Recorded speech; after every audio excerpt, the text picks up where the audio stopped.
Hello, હું છું તન્વી અને આજે હું ઇન્ટરવ્યૂ લેવા જઈ રહી છું ઇન્ટરવ્યૂનું. આઈ મીન ગુજરાતી ફિલ્મ ઇન્ટરવ્યૂનું જે રિલીઝ થઈ રહી છે 13 સપ્ટેમ્બરના. તો મારી સાથે અત્યારે ઇન્ટરવ્યૂની ટીમ એન્ડ કાસ્ટ છે. So hello. સો મારો પહેલો ક્વેશ્ચન તમને છે. Let me introduce. He is Rakshit Faldu. He is the producer of the film. And એમને ઘણા બધા ફિલ્મમાં વર્ક કરેલું છે. સો મારો ક્વેશ્ચન તમને એ છે કે તમે જ્યારે આ સ્ક્રિપ્ટ જોઈ તો તમને એમાં શું વસ્તુ નવીન લાગી, શું એટ્રેક્ટ કર્યું કે તમે આ સ્ક્રિપ્ટ પર્ટિક્યુલર ચૂઝ કરી? આ સ્ક્રિપ્ટ એટલી સિમ્પલ છે તે છતાં એટલી કોમ્પ્લેક્સ છે ને એ વાત બહુ મજેદાર છે કે એને કોઈ એક સાઈડ પર કે એક ધોરણ પર આપણે સેટ નહીં કરી શકીએ. એટલે એક સિમ્પલ મિડલ ક્લાસ આપણી લાઈફ કેવી હોય તો આપણી જ લાઈફની વાત છે અને ટોપિક છે ઇન્ટરવ્યૂ. યસ. અને એટલે સ્ક્રિપ્ટ બહુ જ રિલેટેબલ સ્ક્રિપ્ટ છે અને અમે એ રીતના બતાડી રહ્યા છે કે એ ઇન્ટરવ્યૂ છે. ક્યારે કોઈને પહેલી વાર મળવા જઈ રહ્યા હોય તો આપણી મનની અંદર શું થતું હોય એની આ વાત છે. દરેક સાધારણ ઘરના લોકોની આ વાત છે. એક સાધારણ નોર્મલ એક છોકરાની વાત છે. તો એ સેટિંગ બહુ ફેસિનેટિંગ છે. યસ, એટલે બધા લોકો કનેક્ટ જલ્દી કરી દેશે. યસ, બિકોઝ અત્યારે તો ઇટ્સ લાઈક ઇન્ટરવ્યૂઝ બધાની જ લાઈફમાં ઇટ્સ લાઈક ઇમ્પોર્ટન્ટ રોલ હોય, રાઈટ? સો યસ, મારી બાજુમાં રાઇટર, ડિરેક્ટર તેમજ પ્રોડ્યુસર કિલોલ સર છે. સો સર, મારો તમને એક ક્વેશ્ચન છે કે તમે જ્યારે આ સ્ક્રિપ્ટ લખતા હતા તો આ ઇન્ટરવ્યૂ વર્ડ છે ને બહુ નિશ છે. આપણી રેગ્યુલર લાઈફમાં હાલતા ને ચાલતા થતો હોય કે ઇન્ટરવ્યૂ દેવા જવાનું આ છે તે છે, રાઈટ? સો એટલો નિશ ટોપિકને આખું મૂવીમાં નાની વાતને ઇન્ક્લુડ કરીને માઇન્યુટ ડિટેલ્સ પર વર્ક કરીને તમે આટલું મસ્ત મૂવી બનાવ્યું, તો યુનિક આઈડિયા ક્યાંથી આવ્યો તમારા માઇન્ડમાં અચાનક? આવી ગઈ આ જે યુનિક આઈડિયા છે ને એક મારા ફ્રેન્ડના દિમાગમાં. ઓકે. એમણે એક વાત કરી સરળ કે આવું કંઈક કરીએ. એમનો કોન્સેપ્ટ અલગ હતો પણ પછી મેં કીધું કે ના આને આપણે આ રીતે કરીએ જે એમને, અને પછી એમાંથી મેં ડેવલપ કરી આખી રીતના. Oh nice. So I also heard કે જયમીન સર જે અત્યારે નથી, તમે એન્ડ આખી અલગ અલગ ડિપાર્ટમેન્ટમાં તમે રાઇટર છો, ઇઝ અ પ્રોડ્યુસર અને એડિટર છે.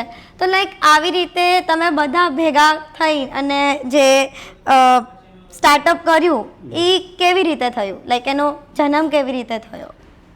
એટલે ખૂબ મજેદાર વાત એ છે કે એનું સ્ટાર્ટઅપનું રીઝન બી આ જ ફિલ્મ છે. ઓકે, કે આ જ ફિલ્મથી સ્ટાર્ટઅપ થયું. Oh nice. So it is like અમે બધા એકબીજાને બહુ જ ઘણા સમયથી ઓળખીએ. અમે બીજા ફિલ્મ્સ જોડે કરેલા છે એકબીજા જોડે ઇન્ડિપેન્ડન્ટલી. અને આ વાત અમારા મનમાં અમે યુઝ્યુઅલી શેર કરતા હોય, વાત કરતા હોય કે ભાઈ આવી એક વાત છે વગેરે વગેરે.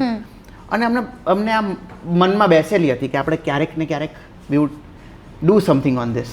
ઓકે. તો આઈડિયલ પ્રોસિજર એવો હોય કે you get your script selected by some producer and this and that. પણ આ વાત જ એટલી મજેદાર છે કે અમે લોકોએ જાતે જ નિર્ણય લીધો કે let's make it by ourselves. This should be our first film. Oh nice. So એવી રીતે જન્મ થયો, right? Good. And last question કે આ ફિલ્મ દ્વારા તમે લોકોને કયો મેસેજ પાસ કરવા માંગો છો? હસતા રહો, ગમે એવી સિચ્યુએશન, નર્વસ હોય પણ હસતા રહો.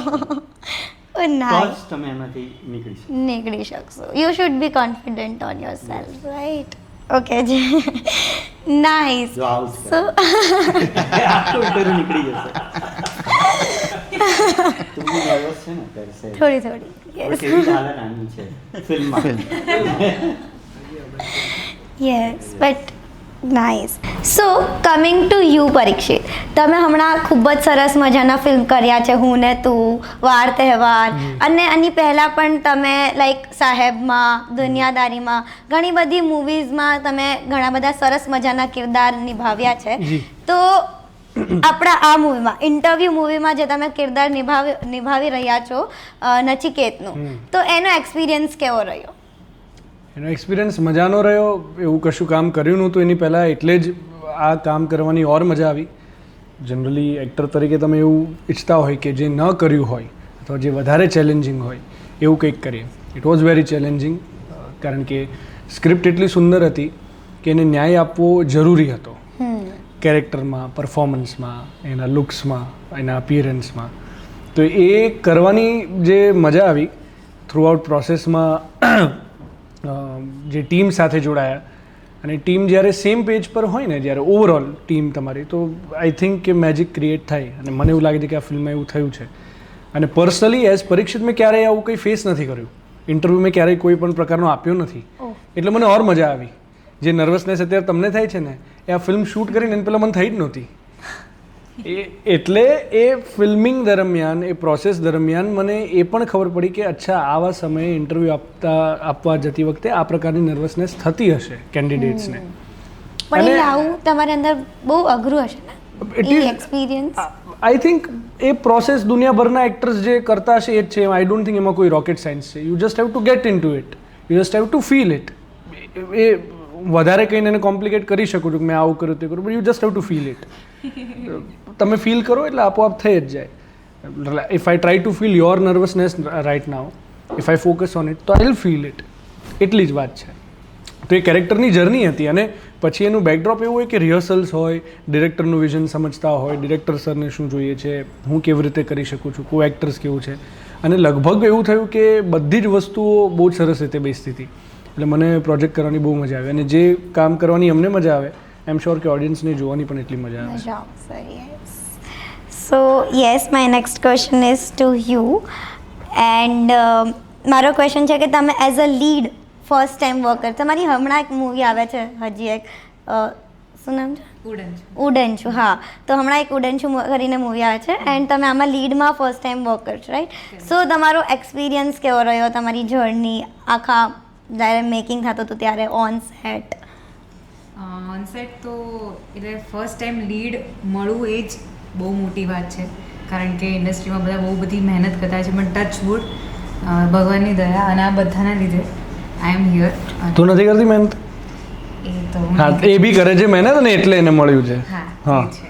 પણ હું થિયેટર કરતી હતી અને ત્યાં આગળ જે મારા પ્રોડ્યુસર છે એ મારું પ્લે જોવા આવ્યા હતા, અને ત્યારે એમને એકચ્યુઅલી મારો ઇન્ટરવ્યૂ ત્યાં થઈ ગયો હતો એ પ્લેમાં. આ ફિલ્મ માટે મારું ઓડિશન એમાં થઈ ગયું હતું. સો થેન્કફુલી એના લીધે મને આમાં લીડ મળ્યો અને મજા પડી. ઓકે. સો મેં એવું પણ સાંભળ્યું કે તમે મ્યુઝિક ફેમિલીથી આવો છો એન્ડ તમે ક્લાસિકલ સિંગર બી છો. યસ, તો આ ફિલ્મમાં તમારું ફેવરિટ સોંગ કયું છે?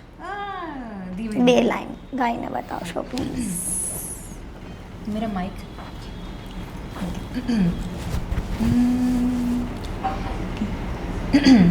હા, સાંભળું છું હું તારા કોરા મનમાં, વાદળ વાદળ થઈને વરસી જાઉં. Thank you. ક્યાં વાત છે! વાહ વાહ વાહ! કોયલ જેવો વાત છે, કોયલ જેવો વાત છે. ખૂબ જ ક્યાં વાત. સરસ, ખૂબ જ સરસ. તો ખૂબ જ સરસ રહ્યું મને બધા જોડે વાત કરીને એકચ્યુઅલી. અને મારી પણ નર્વસનેસ હતી, બટ ધીરે ધીરે આમને સોંગ સાંભળીને મારી નર્વસનેસ વહી મારી ગઈ. પાસે એક હા, ક્વેશ્ચન છે. યસ. તમારો પહેલો ઇન્ટરવ્યૂ છે, તમને કેવું લાગી રહ્યું છે? ખૂબ જ એક્સાઇટેડ પણ ફીલ છે, નર્વસ પણ, મિક્સ ફિલિંગ છે એકદમ. શબ્દમાં વર્ણવી ન શકાય એવી ફિલિંગ છે. પરફેક્ટ. યસ. સો ખૂબ સરસ આ લોકો જોડે મારી વાત થઈ. એન્ડ હવે સાચું સસ્પેન્સ તો મૂવી જોઈને જ ખબર પડશે. તો હું તો જાઉં છું મૂવી જોવા, તમે બધા પણ આવો છો ને ઇન્ટરવ્યૂ દેવા, સોરી જોવા, ઇન્ટરવ્યૂ મૂવી જોવા તમે બધા પણ આવો છો ને? ઓકે, તો મળીએ. Take care, bye bye.